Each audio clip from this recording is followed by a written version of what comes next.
সকালে উঠে দেখি আকাশে একদম কালো করে মেঘ জমে আছে। কিছুক্ষণ আগেই ভীষণভাবে বৃষ্টি হয়েছে। এখন বাজে সকাল 7:30, তাও মনে হচ্ছে যেন সকাল 5টা বাজে। বৃষ্টি হয়েছে বলে তাড়াতাড়ি ঘুমটাও ভাঙিনি। আসলে কি বলতো, কোনো চাপ মাথায় না থাকলে আর বাপের বাড়িতে থাকলে ঘুমটা কিন্তু বেশ ভালোই হয় এই মেঘলা দিনে। শুভ সকাল আমার প্রিয় বন্ধুরা, আশা করছি তোমরা সবাই ভালো আছো। আমিও খুব ভালো আছি। পশ্চিম মেদিনীপুরের একটি ছোট্ট গ্রাম থেকে আমি দেবশ্রী তোমাদের জানাই আমার এই ব্লগ চ্যানেলে অনেক অনেক স্বাগত আর অনেক অনেক ভালোবাসা। যাই হোক, নিজের কিছু টুকটাক কাজ করে আর মেয়েকে খাইয়ে তারপর চলে এলাম বিছানাটা গোছাতে। দেখো কতটা অগোছালো হয়ে আছে বিছানাটা। এই ছোট্ট বিছানাটায় আমি আর আমার মেয়ে শুয়ে থাকি। বিয়ের আগে আমাদের যখন মাটির বাড়ি ছিল তখনও আমি এই তক্তপোষটাতেই শুতাম। তারপর এই নতুন বাড়িটা হওয়ার পর এখনও এই তক্তাটা এই রুমে রয়ে গেছে, আর আমি যখন এখানে আসি তখন এই তক্তাটাতেই শুই। দেখো এবার আমি বিছানাটাকে একটু ঝেড়ে টেড়ে পরিষ্কার করে নেব। কারণ কি বলতো, রুমের মধ্যে শুধুমাত্র বিছানাটা গোছানো থাকলেই অনেকটা পরিষ্কার পরিচ্ছন্ন দেখায়। সব কিছু ঝেড়ে টেড়ে নিয়ে এবার বেডশিটটাকে পেতে দেব। দেখো এবার আমি বেডশিটটাকে ভালো করে বিছিয়ে নেব। ততক্ষণ তোমরা আমার ভিডিওটা দেখতে থাকো। মায়ের বাড়িতে আছি বেশ কয়েক মাস হয়ে গেল। তোমরা তো জানো যে আমি প্রেগনেন্ট, সেজন্য এখন মায়ের বাড়িতে থেকে একটু রেস্ট নিচ্ছি। কারণ কি, কারণ ডাক্তার বলেছে যে আমার বেশি কাজ টাজ করা যাবে না। তারপর আমাদের ওখানে শ্বশুরবাড়িতে মাটির বাড়ি আর দোতলাতে আমার রুম, তাই সিঁড়িতে ওঠানামা করতেও প্রবলেম আছে, সেজন্য ওখানে যাইনি, এখানেই আছি। আমার রুমের আমার খাট আমার বিছানাটাকেও আমি ভীষণ মিস করি। এখানে এটাও যেমন আমার বাড়ি, সেটাও তেমনই আমার বাড়ি। আমরা মেয়েরা অদ্ভুত হই, তাই না? আমরা ছোটোবেলা থেকে যেখানে থাকি সেখান থেকে গিয়ে অন্য একটা পরিবারে, অন্য একটা ঘরে আমরা নিজেকে ঠিক মানিয়ে গুছিয়ে নিই। আমরা মেয়েরা এমনই। কিন্তু কি বলতো, ওখানের মানুষগুলো যখন আমাদেরকে নিজেদের ভাবে না তখন কিন্তু ভীষণ কষ্ট হয়। তখন সবসময় বাপের বাড়ির কথা মনে পড়ে। দেখো আমার বিছানাটা প্রায় গোছানো হয়ে গেছে। দেখো কত সুন্দর বিছানাটা পরিষ্কার এবং পরিচ্ছন্ন দেখাচ্ছে। বেশ ভালো লাগছে না দেখতে? চলো এবার একটু বাইরে যাওয়া যাক। বাইরে এসে দেখি মেঝেটাও বেশ অপরিষ্কার হয়ে আছে।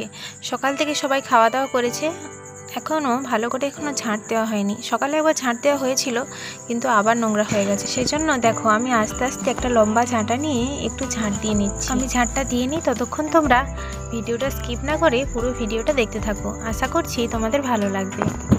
দেখো এবার আমি আস্তে আস্তে ঝাঁট দিয়ে নিচ্ছি, কারণ বেশি ঝোঁকা তো যাবে না। এই লম্বা ঝাঁটাটা দিয়ে ঝাঁটাতে কিন্তু আমার খুব একটা কষ্ট হয় না, তাই সম্পূর্ণ রেস্টে থাকলেও আমি মাঝে মাঝে এই টুকটাক কাজগুলো করে নিই।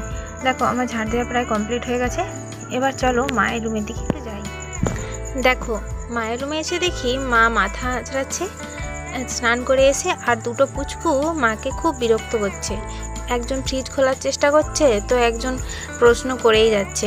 মা বসে বসে বকেই যাচ্ছে। জানো তো এখন সকাল 11টা বাজে কিন্তু মায়ের এখনও খাওয়া হয়নি। মা রোজ এরকম দেরি করে খায়, সেটা কি ঠিক বলো তো? কিন্তু মাকে বোঝালেও মা কিছুতেই বোঝে না, তার কাজের কোনো শেষই নেই। আমার মা এরকমই, জানো তো, কাজ ছাড়া আর কিছু বোঝে না। তাতে খাওয়া 12টা হলেও তার কিছু যায় আসে না। অনেক করে বুঝিয়েও আমি আর ভাই কিছুই করতে পারিনি। তার এই নিয়ম সবসময় জারি আছে। দেখো মায়ের রুম থেকে সোজা চলে এলাম আমার রুমে।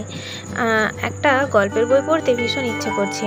আসলে মেঘলা মেঘলা ওয়েদার তো, বিয়ের আগে আমি এটাই করতাম। কখনো বৃষ্টি হলে ব্যাস গল্পের বই নিয়ে বসে পড়তাম সারাদিন, আর ঘুম খাওয়া কিছুই হতো না। তো শ্বশুরবাড়িতে তো সেই সব কিছু হয় না, রান্নাবান্নাতেই সময় চলে যায়। সেরকম টাইম পাই না। মাঝে মাঝে ভাবতাম যে যদি এরকম একটা মেঘলা দিনে একটু বসে বসে গল্পের বই পড়তে পারতাম।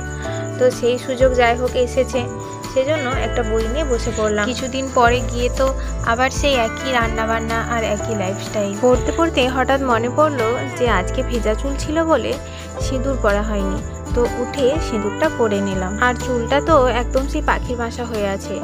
প্রেগনেন্সিতে অনেকেরই চুল সিল্কি হয়, কিন্তু আমার জানো তো ভীষণভাবে চুলটা রুক্ষ শুষ্ক আর চুল খুব পড়ে যাচ্ছে। ডাক্তার বলল অনেকেরই হরমোনের ভারসাম্যের জন্য এরকমভাবে চুল পড়ে, এতে টেনশনের কিছু নেই। তারপর ডাক্তার যে প্রোটিন পাউডারটা দিয়েছিল ওটা কদিন ধরে একদমই খাওয়া হচ্ছিল না, সেজন্য ওটাও খেয়ে নিলাম। এর ফ্লেভারটা যদিও খুব একটা খারাপ লাগে না, তাও আমার খেতে একদম মনে থাকে না, জানো তো। দেখো দুপুরে রান্না হয়ে গিয়েছিল আর আমার ভাত বেড়ে দিয়েছিল, সেজন্য আমি ভাত খেতে চলে এলাম। এদিকে দেখো সামনে টিভি চলছে আর বাবা এদিকে ভাত খাচ্ছে, আর এদিকে আমার দাদু বসেছে ভাত খেতে। চলো এবার বসে পড়ি। দেখো কি কি রান্না হয়েছে আজকে হয়েছে ফুলকপির ঝোল আর পুঁই শাকের তরকারি আর মাছের ঝাল। চলো এবার খেয়ে নিই। সন্ধে হয়ে যেতে মা দেখলাম লাউয়ের ফুরুলি বানাতে বসেছে। আমাদের গাছে একটা সুন্দর দেখে লাউ হয়েছিল, তাই মা ফুরুলি বানিয়ে নিচ্ছে। লাউয়ের ফুরুলি খেতে তোমাদের কার কার ভালো লাগে বন্ধুরা? আমার তো ভীষণ ভালো লাগে। তো দেখো ফুরুলি প্রায় ভাজা হয়ে গিয়েছে, এবারে গরম গরম খেয়ে নিতে হবে। আজকের ব্লগটা এটুকুই। তোমরা যারা ভিডিওটা দেখলে, যদি ভিডিওটা ভালো লাগে অবশ্যই চ্যানেলটা সাবস্ক্রাইব করে দিও, আর কিছু ভুল ত্রুটি থাকলে অবশ্যই কমেন্টে আমাকে জানিও। তো চলো আজকের ব্লগটা এটুকুই, দেখা হচ্ছে নেক্সট ব্লগে। বাই।